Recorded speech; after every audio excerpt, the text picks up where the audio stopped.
दुख की बात है कि आज पूरे हिंदुस्तान में आरएसएस और बीजेपी के लोग लोकतंत्र पर आक्रमण कर रहे हैं। जो बसवना जी की सोच थी कि सबकी भागीदारी होनी चाहिए,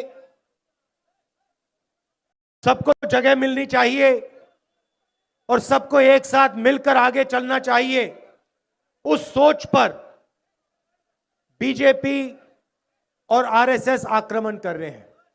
हिंदुस्तान में नफरत फैला रहे हैं, हिंसा फैला रहे हैं और जो सबसे गरीब कमजोर लोग हैं उनसे धन छीनकर 2-3 अरबपतियों को धन दिलवा रहे हैं। आप कर्नाटका में बीजेपी को अच्छी तरह पहचानते हो और 40% कमीशन की सरकार नारा मैंने नहीं दिया है, आप लोगों ने दिया है, कर्नाटक की जनता ने दिया है। मगर बीजेपी पर बोलने से पहले मैं आज कांग्रेस पार्टी से शुरू करना चाहता हूं।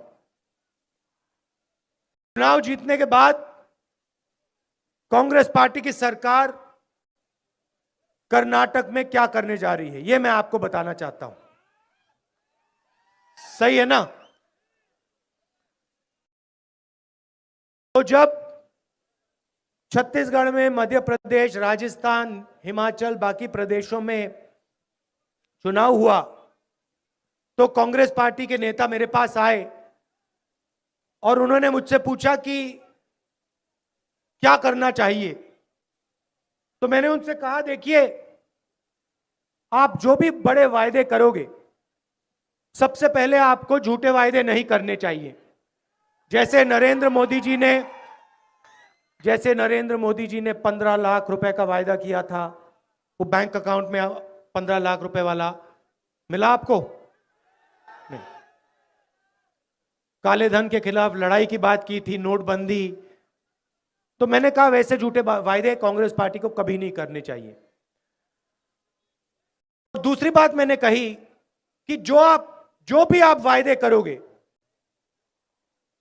उनको सरकार बनते ही जल्दी से जल्दी पूरे कर देने चाहिए। मतलब वायदे में 2-3 साल, 4 साल नहीं लगने चाहिए। सरकार के पहले कुछ ही दिनों में वायदा पूरा कर देना चाहिए। तो मैं आज आपको 4 वायदों के बारे में बताना चाहता हूं और ये जो हमारे वायदे हैं इनमें 6-7 महीने नहीं लगेंगे। ये कैबिनेट, जब यहां कैबिनेट बैठेगी, कांग्रेस पार्टी की कैबिनेट जब चुनाव के बाद बैठेगी, पहले दिन ये 4 निर्णय हम ले लेंगे। कोई डिले नहीं होने वाला है। और ये जो वायदे हैं उठाए, आपने मेरी स्पीच सुनी होगी पार्लियामेंट हाउस में, सुनी ना? मैंने सिर्फ एक बात पूछी। मैंने नरेंद्र मोदी जी से पूछा, मोदी जी, आपका अदानी जी से रिश्ता क्या है? ये आपने हिंदुस्तान के पोर्ट्स, एयरपोर्ट्स, पूरा का पूरा धन एक व्यक्ति को पकड़ा दिया। ये क्या किया, क्यों किया?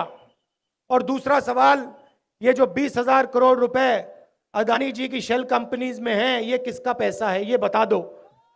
और देखिए क्या हुआ। सबसे पहले मैं मेरा माइक ऑफ कर दिया, मुझे बोलने नहीं दिया। स्पीकर के पास मैं 2-3 बार गया, मैंने उनसे कहा, देखिए, मेरा हक बनता है, मुझे बोलने दीजिए। स्पीकर कहते मैं नहीं करवा सकता। ठीक है। उसके बाद मुझे लोकसभा से डिस्क्वालीफाई कर दिया। ये इतना डरते हैं कि मैं पार्लियामेंट में, लोकसभा में भ्रष्टाचार के बारे में इनसे सवाल पूछता हूं, इसलिए इन्होंने मुझे लोकसभा से निकाल दिया। और कर्नाटक में तो आप जानते हो, 40% सरकार, 40% कमीशन, जो भी आपको करवाना हो, चाहे वो छोटा काम हो बड़ा काम हो, अगर आपको कर्नाटक में प्रधानमंत्री को चिट्ठी लिखता है, वही मोदी जी जो भ्रष्टाचार की बात करते हैं, स्टेज में आके भ्रष्ट लोगों के साथ खड़े होते हैं, उन्हीं को कर्नाटक के कॉन्ट्रैक्टर्स एसोसिएशन ने चिट्ठी लिखी। क्या कहा कि कर्नाटक में 40% कमीशन लिया जा रहा है। नरेंद्र मोदी जी ने चिट्ठी का जवाब तक नहीं दिया, एक लाइन भी नहीं लिखी कि आपकी चिट्ठी मुझे मिल गई, जवाब तक नहीं दिया। मैसोर सैंडल सोप कॉर्पोरेशन में करप्शन स्कैंडल होता है, एमएलए का बेटा 8 करोड़ रुपए के साथ पकड़ा जाता है, जॉब स्कैम होता है, पुलिस सब इंस्पेक्टर को 80 लाख रुपए रिश्वत दी जाती है, असिस्टेंट प्रोफेसर जॉब स्कैम होता है, assistant engineer junior engineer job scam होता है, और प्रधानमंत्री एक शब्द नहीं बोलते।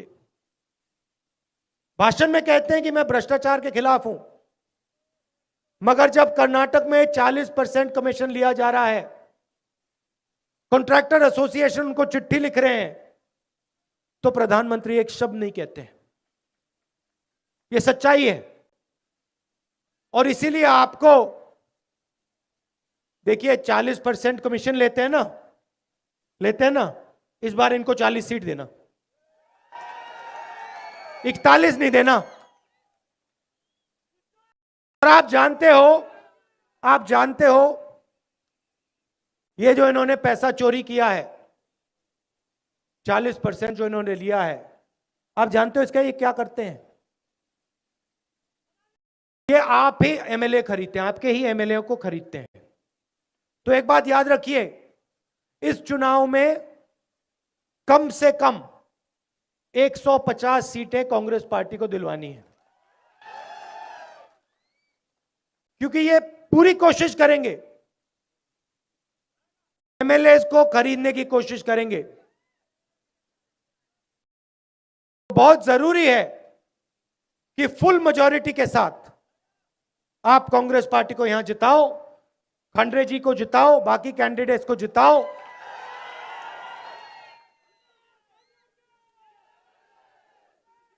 और ये जो वोट है, ये भ्रष्टाचार के खिलाफ 40% सरकार को हटाने का वोट है।